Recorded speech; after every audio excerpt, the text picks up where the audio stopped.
অনেক দিন পর আজকে ভিডিও নিয়ে আসলাম। একটু বিশেষ কারণের জন্য ভিডিও করা বন্ধ ছিল। তবে দেখুন, এই পদ্মগুলো বসিয়েছিলাম প্রায় 1 মাস আগে। একটা কুড়ি বেরিয়েছে, এই যে এখানে এটি একটু বড় হয়ে গেছে, আর এখানে একটা স্ট্যান্ডিং লিফ বেরিয়েছে। এই স্ট্যান্ডিং লিফের নিচেও একটি কুড়ি আছে, জানি না দেখাতে পারবো কিনা আপনাদেরকে। ওই যে জলের ভেতরে দেখা যাচ্ছে, বেশ কিছু পাতাও বেরোচ্ছে আবার নতুন করে। আর এই যে কাঠিগুলো দেখতে পাচ্ছেন, এগুলো হচ্ছে কাক তাড়ানোর জন্য। কাক এসে এত জ্বালাতন করে, এই গরমে তো কোথাও খুব একটা ভালো জল পায় না, যার কারণে কাকগুলো এসে আমার গামলাতেই হামলা করে। আর এত ভালো একটা ভ্যারাইটির পদ্ম ছিল, সেইটা তো খেয়েই ফেলেছে, পাতাগুলো ছিঁড়ে ফেলেছে, ইভেন টিউবারটাকেও তুলে ফেলেছে। সেটাকে আমি বাঁচাতে পারিনি।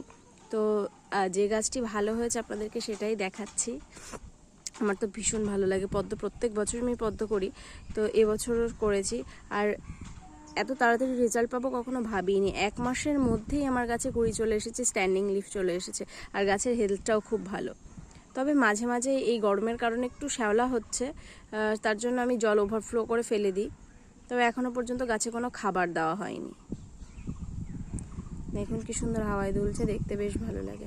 সকালবেলা ঘুম থেকে উঠে তো ছাদে চলে আসি গাছগুলো দেখার জন্য, তো ভাবলাম সকাল সকাল আপনাদের সাথেও শেয়ার করে দিই।